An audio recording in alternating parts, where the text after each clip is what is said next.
नमस्कार। सामुद्रिक विज्ञान के इस अंक में एक बार पुनः आपका स्वागत है। दोस्तों, मैं हूँ भास्करानंद डोभाल और आप देख रहे हैं हस्तरेखा का ये अंक अपनी ही पसंदीदा यूट्यूब के चैनल गो ब्लॉग्स में। एक सुंदर सी मेल हथेली, आप पुरुष जातक हैं और आपकी रियल हथेली मेरे सामने विवेचना के लिए आ रखी है।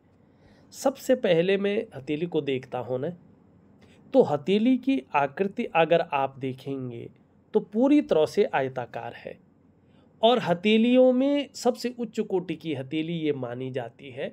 इसको दार्शनिक हथेली कहते हैं। ऐसे लोगों का जो स्वभाव होता है वो एनालिटिकल स्वभाव होता है, ठीक है ना, और कहीं ना कहीं एक दर्शन से संबंधित दार्शनिक ये लोग होते हैं।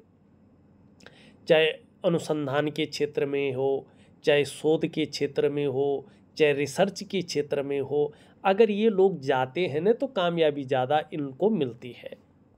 दूसरी बात, अगर मैं करियर और धन के क्षेत्र में देखूं तो कभी ऐसा समय नहीं आता है जीवन में जब इनको बहुत ज़्यादा लज्जित होके किसी के आगे हाथ फैलाना पड़े।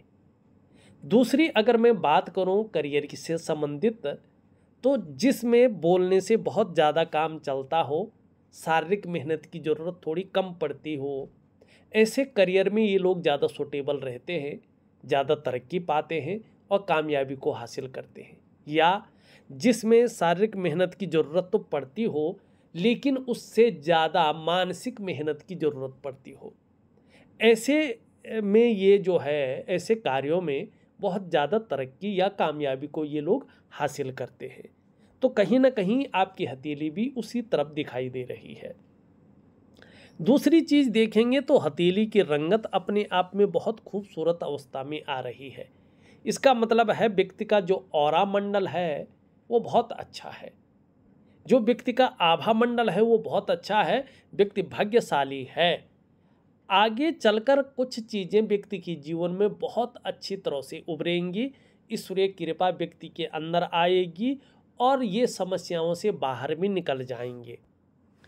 अब एक चीज़ और देखेंगे, आपकी हथेली में एक राजयोग बना हुआ है, जिसको हथेली में बनने वाला सबसे बड़ा राजयोग कहते हैं, वो है बुद्धादित्य राजयोग। कैसे बनता है? ये बनता है बुद्ध और आदित्य और बृहस्पति से। इस टाइम आदित्य और बृहस्पति काफ़ी खराब स्थिति में है, पूरी तरह से ऊर्जा प्रोवाइड नहीं कर पा रहे हैं। हो सकता है आपको थोड़ी मोड़ी इन चीज़ों की दिक्कतों का सामना भी करना पड़ रहा हो, लेकिन जिस टाइम ये प्रबल में थे उस टाइम इन्होंने अपनी भूमिका अच्छी तरह से निभाया है। ऐसे में क्या होता है देखिएगा, कैसे बनता है ये योग। जैसे इनकी हथेली में बन रहा है, जब ये उंगली इस उंगली के पहले पोरवे तक पहुंचती हो और ये वाली जो उंगली है इस उंगली से बड़ी हो, जैसे आपकी है, और इससे छोटी हो मिडिल से, जैसे आपकी है, और बृहस्पति का पर्वत पुष्ट और सुंदर हो, मानी उभरा हुआ हो। यहाँ पे इस टाइम उभरा नहीं है बल्कि शनि की तरफ दृष्टिगोचर कर रहा है और ऊर्जा नहीं प्रोवाइड कर रहा है प्रॉपर तरीके से। लेकिन जिस टाइम ये योग बना था उस समय ये प्रॉपर ऊर्जा प्रोवाइड कर रहा था। तो ऐसे में क्या होता है देखिएगा, आप लोग भी ध्यान से देखें, 99.9% मामले में व्यक्ति सरकारी नौकरी या इससे संबंधित क्षेत्रों में कार्य पाता है। किन क्षेत्रों में? बृहस्पति से संबंधित, चाहे शिक्षा का क्षेत्र हो, चाहे इंजीनियरिंग का क्षेत्र हो, चाहे चिकित्सा का क्षेत्र हो, चाहे मैनेजमेंट का क्षेत्र हो, चाहे वाणिज्य का क्षेत्र हो, चाहे कानून का क्षेत्र हो, या कुछ मामलों में कहें तो राजनीति का भी क्षेत्र इसमें आता है। अब 1% व्यक्ति अगर सरकारी नौकरी या इससे संबंधित क्षेत्र में कार्य न कर पाया तो फिर ऐसे लोग व्यापार में जाते हैं। व्यापार में बहुत अच्छी तरक्की पाते हैं, व्यापार के कारण जाने जाते हैं, व्यापार के कारण इनका नाम होता है, एक ब्रांड बनकर ये उभरते हैं। अगर राजयोग आपकी हथेली में बना है और सरकारी नौकरी या इससे संबंधित क्षेत्र में कार्य न मिला और आप प्राइवेट में चले गए, मानो आपको राजयोग का फायदा तो मिलेगा अच्छी पोस्ट भी मिलेगी, अच्छी सैलरी भी मिलेगी, लेकिन उस प्रकार का भोग नहीं मिलेगा, उस प्रकार का नाम और यश नहीं होगा, उस प्रकार से आप ब्रांड बनकर नहीं उभरेंगे। ये बुद्धादित्य राजयोग का फायदा होता है। आपकी हथेली में ये स्पष्ट बना हुआ है। और एक और चीज देखिएगा, जो आपकी हथेली में बहुत बिरलों की हथेली में बनता है, बहुत कम लोगों की हथेली में बनता है। फिर मैं कुछ समस्याओं पर भी आऊँगा कि क्या ग्रह क्या दे रहा है, लेकिन पहले उस चीज़ को देखें। आप देखेंगे इनकी सूर्य रेखा, सूर्य रेखा वैसे कैसी होती है, ये देख रहे हो आप, ये होती है सूर्य रेखा। लेकिन इनके इसमें सबसे उच्च सूर्य रेखा ये है। इसमें सबसे पहला प्रभाव किसका पड़ रहा है? भाग्य स्थान शनि का। ये कर्म स्थान भी है, भाग्य स्थान भी है। ऐसे लोग अगर जुडसरी और मैनेजमेंट के क्षेत्र में अगर कार्य करते हैं तो ये रेखा इनको सफलता दिलाती है। ये 100% है, प्रैक्टिकली रूप में ये इनको सफलता दिलाती है। लेकिन ये जीवन काल में इनको थोड़ा रहस्यमयी भी बनाती है, लेकिन कुछ मामलों में जीवन में हमेशा उदासीन रखती है। लेकिन संत, लेकिन तेजस्वी और जबरदस्त नॉलेजेबल इंसान, आत्मज्ञानी बनाती है ये। ऐसे लोगों को आत्म साक्षात्कार के लिए कहीं जाना नहीं पड़ता है। ऐसे लोग अपने आप को बहुत जल्दी जान जाते हैं कि आप कौन हैं, क्या करने आए हैं, किस लिए आए हैं। इसीलिए इसको सूर्य की विलक्षण रेखा कहते हैं। रहस्यमय ग्रह का प्रभाव पड़ रहा है, भाग्य स्थान, कर्म स्थान का। अब इसमें देवगुरु बृहस्पति का हमारी हथेली में बैठने वाले ये प्रथम आचार्य होते हैं। ऋषि ग्रह इनको माना गया है, आचार्य ग्रह इनको माना गया है, देवताओं का गुरु इनको माना गया है, ब्राह्मणों का गुरु इनको माना गया है, ऋषियों का गुरु माना गया है। अब इसका भी इसमें प्रभाव पड़ रहा है। अगर ये लोग शिक्षा के क्षेत्र में कार्य करते हैं तो बहुत बड़ा नाम कमाते हैं। ऐसे लोग अगर काउंसलिंग का काम करें तो सफलतापूर्वक कर सकते हैं, इसमें कोई दो राय नहीं है। जीवन में एक चीज देखिएगा, इस रेखा में अगर बृहस्पति का प्रभाव पड़ गया जैसे आपका है, ये 101% सत्य है, 0.1% भी किंतु परंतु नहीं है। ऐसे लोगों का उठना बैठना बड़े लोगों के साथ या समाज में जो बहुत प्रतिष्ठित हैं, ऐसे लोगों का साथ हो जाता है। यानी कि समाज के बहुत बड़े प्रतिष्ठित लोगों के साथ इन लोगों का जुड़ाव हो जाता है। क्यों होता है? क्योंकि गुरु का प्रभाव है। वो भी किस गुरु का? देवगुरु बृहस्पति का। देवगुरु बृहस्पति जानते हैं आप, देवताओं के भी जो गुरु हैं उनका प्रभाव इस हथेली में पड़ रहा है। लेकिन एक चीज इसमें थोड़ा सा जो है अलग है। अगर आप देखेंगे ये रेखा यहाँ से निकल रही बहुत अच्छी है, लेकिन इधर को मुड़ रही है और सूर्य प्रॉपर तरीके से जो है ऊर्जा प्रोवाइड नहीं कर रहा है। ऐसे में क्या होता है भाई? देखिएगा, इसका मतलब होता है कि कहीं ना कहीं जो है आप जीवन काल में इस समय लगातार उलझे हुए हैं। सम्मान तो आ रहा है, लेकिन कहीं ना कहीं परेशानियां भी हल्के तौर पे साथ साथ में आ जा रही हैं। कभी कभी तो ऐसा महसूस हो रहा है कि आप परेशानियों से, जैसे आपकी जो परेशानियां हैं ना वो ख़त्म ही नहीं हो रही है। आपका तनाव जैसे ख़त्म ही नहीं हो रहा है, आप परेशानियों से मुक्ति नहीं ले पा रहे हैं। ये इस चीज़ को बताती है।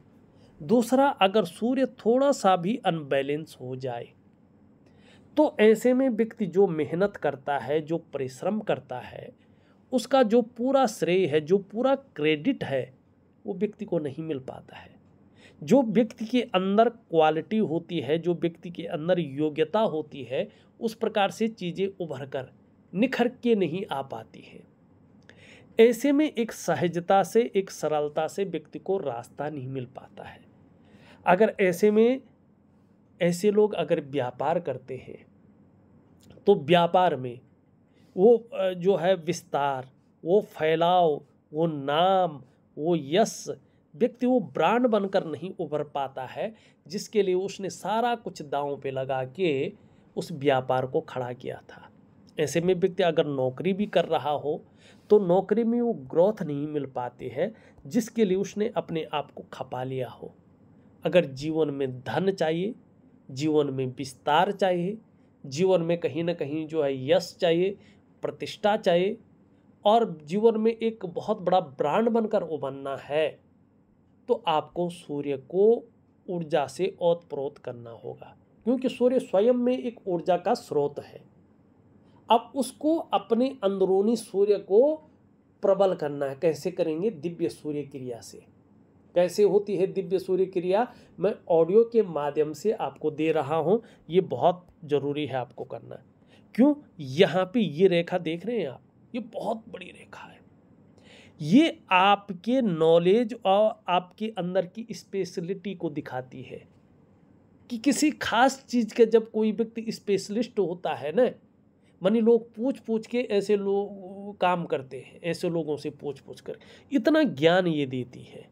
ठीक, और ये रेखा तो अपने आप में बहुत बड़ी है। दूसरी कमी यहाँ पे क्या दिखाई दे रही है वर्तमान में 2 वर्षों तक के लिए? एक तो बृहस्पति शनि की तरफ दृष्टिगोचर कर रहा है। जब भी ये शनि की तरफ दृष्टिगोचर करता है ना, व्यक्ति का जो दाम्पत्य जीवन है, उसका जो चरम सुख का भोग है, उसके बीच में ये कहीं ना कहीं परिस्थितियां खड़ी करने का काम करता है। दूसरा क्या होता है कि कहीं ना कहीं परिवार को लेके, बच्चों को लेके हल्की फुल्की चिंताएं देता है। अब यहाँ ये देखेंगे वर्तमान में ये पूरी तरह से ऊर्जा प्रोवाइड नहीं कर रहा है। शुभता और धन का ग्रह साधारण अवस्था में बैठ गया है। इस अवस्था में अभी ये आपके अंदर थोड़ी सी साधारणता देते हुए दिख रहे हैं, सामान्य व्यक्तित्व की ओर ले जाते हुए दिखाई दे रहे हैं। देखिएगा, ये जो देवगुरु बृहस्पति है ना, ये चाहे जन्म कुंडली में हो, जन्म पत्रिका में हो या हस्तरेखा में हो, थोड़ा टाइम लूँगा आपका है, थोड़ा समझाने का हमें जो है फर्ज भी बनता है और कर्तव्य भी बनता है, क्योंकि ये बहुत महत्वपूर्ण ग्रह है। हमारे जो पौराणिक शास्त्र हैं ना, इसमें इनको कई चीज़ों का कारक माना गया है जो हमारे जीवन में सबसे ज़्यादा शुभ या जरूरी है। ऐसे में आपके अंदर चाहे कितना भी अच्छा ज्ञान हो, कितनी भी अच्छी नॉलेज हो, अगर ये थोड़ा सा भी ऊर्जा विहीन है, इस प्रकार से है, तो उसको इम्प्लीमेंट करने के लिए प्लेटफॉर्म नहीं देता है। अगर दे भी दिया, आप उसको सही से इम्प्लीमेंट नहीं कर सकते हैं। ऐसे में जो आपका वैवाहिक सुख है, उसका चरम सुख के भोग में ये परिस्थितियां खड़ी करता है। संतान को लेके भी कई बार ये चिंताएं देता है। पैतृक संपत्ति अगर हो तो पैतृक संपत्ति का लाभ व्यक्ति को उस प्रकार से नहीं मिल पाता है जिस प्रकार से मिलना चाहिए।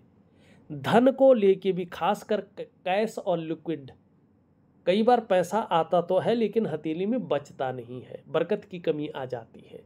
इस प्रकार की ये चीज़ें देता है। और सभी प्रकार के जो सुख हैं, जो मानव जीवन के लिए चाहिए ही चाहिए, ये व्यक्ति से छीनने का कार्य करना शुरू कर लेता है। और ऐसे में गुरु नहीं मिलता है। गुरु मतलब जो सही रास्ता दिखाए, ठीक है ना, सही दिशा दिखाने वाला व्यक्ति नहीं मिल पाता है।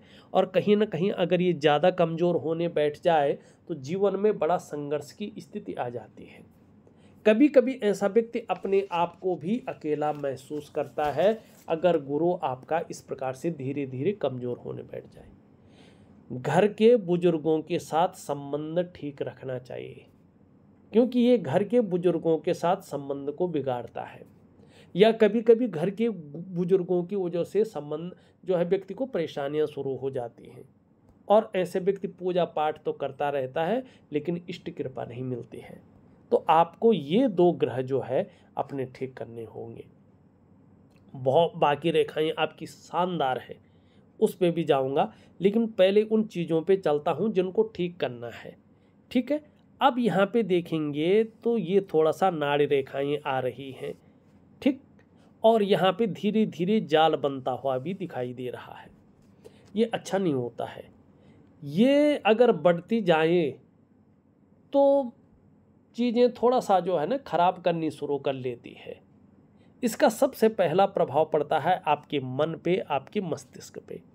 जीवन में धीरे धीरे उलझनें आनी शुरू हो जाती हैं, व्यक्ति दुविधा में आना शुरू हो जाता है, कन्फ्यूजन में रहना शुरू कर लेता है, और जो उसकी निर्णय लेने की ताकत है उसको ये छीन करती है।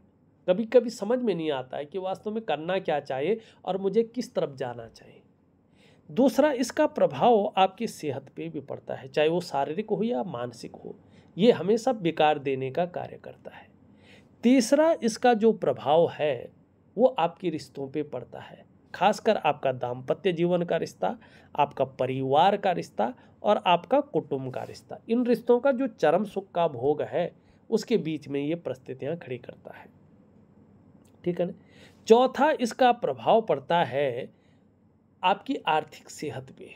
ये हमेशा आपको दरिद्रता की ओर धकेलता है, हमेशा जो है ये धन के मामले में बीमारों अवस्था में लाता है।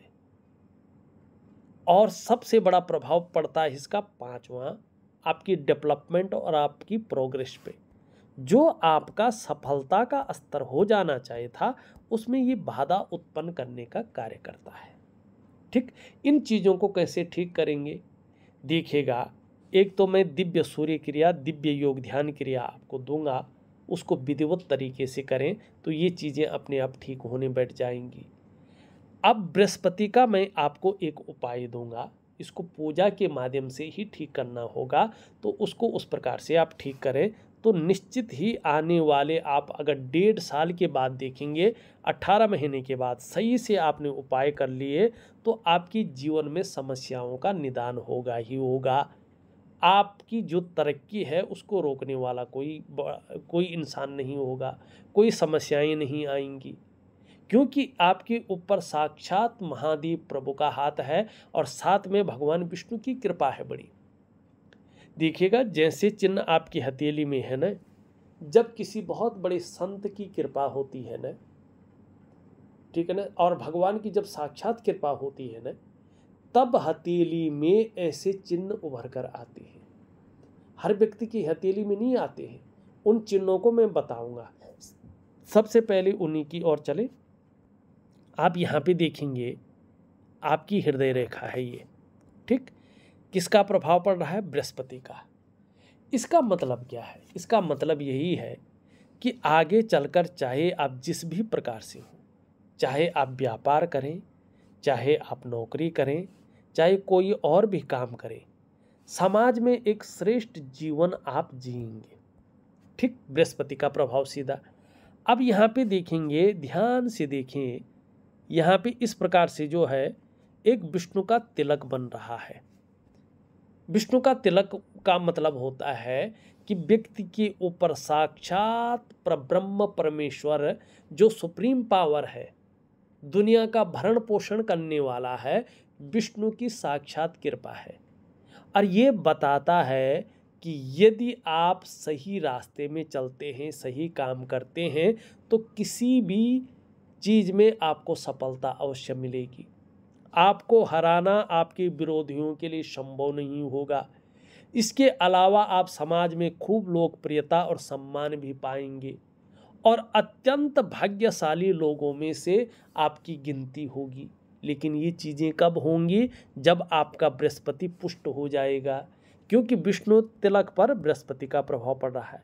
लेकिन कुछ पुण्य कर्म जरूर किए हैं कि विष्णु तिलक है हथेली में। दूसरी बात देखिएगा, आप मंगल में देखेंगे 2 रेखाएं स्पष्ट आ रही हैं, एक दूसरे को पावर दे रही है। इसका क्या मतलब है? एक तो ऐसे लोगों को अपने घर का सुख मिलता ही मिलता है, 100% मिलता है, चाहे देर से मिले, लेकिन अपने मनपसंद घर का सुख मिलता। अपने कमाई से ये लोग अपने घर बनाते हैं। दूसरा क्या होता है कि हनुमान जी की बड़ी कृपा ऐसे लोगों के ऊपर होती है, या कोई ऐसे संत की कृपा हो जाती है जो हनुमान जी का परम अवतार ही हो साक्षात रूप में। ऐसी स्थिति इन लोगों के आते हैं। और ऐसे लोगों के संगे साथी भी होते हैं जो हनुमान के भक्त होते हैं, ज़्यादातर मामले में, सबके लिए नहीं कह रहा हूँ, लेकिन ज़्यादातर मामले में। दूसरा, ऐसे लोगों को दूसरों का सहयोग बहुत अच्छा मिलता है और जीवन में निश्चित ही भगवान की भी बहुत अच्छी कृपा इनके ऊपर होती है। इस चीज़ को ये लोग महसूस भी करते हैं। दूसरी ये रेखाएं इंगित करती हैं कि आप में बहुत अच्छी प्रतिभा है, आप तीव्र बुद्धि के मालिक हैं, आपके अंदर सोचने और समझने की जो ताकत है वो बहुत अच्छी है। और ऐसा भी व्यक्तित्व आपका उभर कर आने वाला है कि जीवन काल में एक बार यदि कोई डिसीजन ले लेंगे तो उसे अंत तक निभाने का सामर्थ्य भी रखेंगे। और आपका जो व्यक्तित्व है वो भी अपने आप में अच्छा खासा प्रभावशाली रहेगा। दूसरा चिन्ह। तीसरा, सबसे बड़ा तो यही मैंने पहले बता दिया था। तीसरा अगर देखेंगे, ये अगर देखो आप, ये देख रहे हो एम की आकृति स्पष्ट बन रही है। हृदय रेखा, मस्तिष्क रेखा, जीवन रेखा और करियर और धन की रेखा से एक बेहतरीन आकृति, एक समन्वय हो रहा है। इसका मतलब है कि देखिएगा, पूर्व जन्म में, ये 3 जन्मों का बता रहा है। पूर्व जन्म में आपके जो आराध्य देव थे वो भगवान शंकर थे। आपकी जो अधिष्ठात्री देवी थी वो माँ पार्वती थी। इनकी भक्ति के कारण, इनके समर्पण के कारण, इनके प्रति जो आपका समर्पण था और जो आपने पुण्य और उच्च कर्म किए हैं, उसी के कारण पुनः आपने मनुष्य योनि में प्रवेश किया है। 84 लाख योनियों में आपका भ्रमण नहीं हुआ है। ये एक्यूरेट है हथेली में, चाहे आपकी जन्मपत्री में कुछ भी हो। लेकिन आपके जो आराध्य देव थे वो भगवान शंकर थे, जो अधिष्ठात्री देवी थी वो माँ पार्वती थी। और पुण्य कर्म और इनके शरणागत होने के कारण आप मनुष्य योनि में प्राप्त हुए हो। और दूसरा क्या था, देखिएगा, दूसरा ये है कि जिस वंश में आप हैं न, उसी वंश के आप पूर्वज थे। आप लिंग रूप में देखें तो कहीं ना कहीं आप पुरुष ही थे, स्त्री भी नहीं थी, पुरुष ही पैदा हुए हैं। 7 पीढ़ी से पहले आपका जन्म भी हो गया है, डीएनए भी नहीं बदला है, ये भी निश्चित तौर पे यहाँ पे दिखाई दे रहा है। अब जो ये जन्म है, इस जन्म में आपके इष्ट हनुमान जी हैं। आप अगर हनुमान जी की शरणागति जाते हैं तो जीवन में कौन सो संकट मोर गरीब को, जो तुम सो नहीं जात है टारो, बेगी हरो हनुमान महाप्रभु, जो को संकट होई हमारो। इस लाइन को समझ लीजिएगा आप। आने वाले जो आपकी जो है दूसरा जन्म है, उसमें भगवान विष्णु आपके इष्ट हैं। ठीक, ये सारी चीज़ें मैंने आपकी हथेली को देख के बता दी है।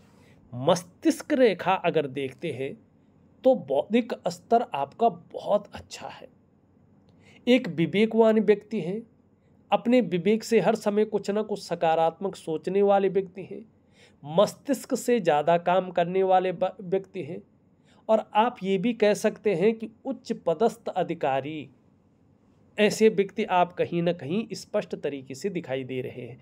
ज़्यादातर मैंने देखा है ऐसे लोग जो है सरकारी नौकरी या इससे संबंधित क्षेत्र में कार्य करने वाले होते हैं या अपने व्यापार करने वाले होते हैं।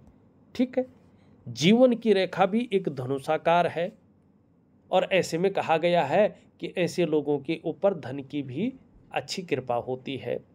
ठीक, यहाँ पे देखेंगे तो जीवन में अब ऐसा एक क्षण और आने वाला है जब आप अचल संपत्ति अर्जित करेंगे, कुछ ना कुछ अच्छा बनाएंगे।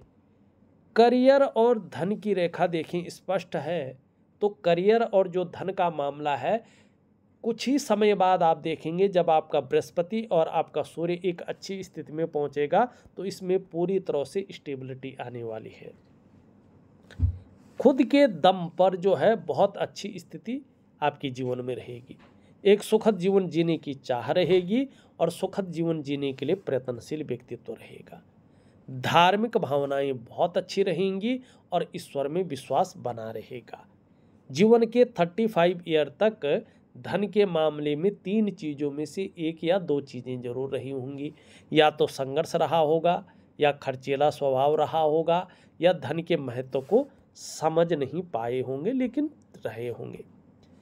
कार्य के प्रति भी जुझारूपन बहुत अच्छा रहेगा। जिस कार्य को हाथ में ले लेंगे, जब तक पूरा नहीं होता तब तक छोड़ेंगे नहीं। शुक्र बहुत अच्छा है, इसका आगे चलकर लाभ होता हुआ दिखाई दे रहा है।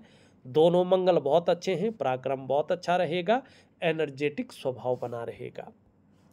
बृहस्पति के बारे में मैंने बात कर ली है। थोड़ा सा शनि भी आपका हल्का ऐसा ही है, तो थोड़ा सा जो है ध्यान रखें। ये थोड़ा सा कोई ना कोई मानसिक चिंता देता रहता है, और या सुबह उठने में थोड़ा सा आलस्य देता है। बुध बहुत अच्छा है, वाणी बहुत अच्छी रहेगी। चंद्रमा भी धीरे धीरे ठीक हो रहा है, इसका लाभ होगा। थोड़ा सा इसका प्रभाव जीवन पर रहेगा राहु का। तो अगर मैं इसके चीज़ में विस्तार में जाऊं तो बहुत बड़ी वीडियो हो जाएगी, और इतना कोई देखना पसंद नहीं करता है, जिसका हाथ होता है वो भी नहीं। तो मैं उपाय आपको बेहतरीन दे रहा हूं। कोई प्रश्न अगर आप विशेष पूछना चाहते हैं तो आप डायरेक्ट जो है मुझे व्हाट्सअप कर सकते हैं या कॉल कर सकते हैं, तो मैं आपको उत्तर दे दूंगा। फिलहाल इस वीडियो में बस इतना ही। एक नई वीडियो के साथ पुनः उपस्थित होऊंगा, तब तक के लिए नमस्कार।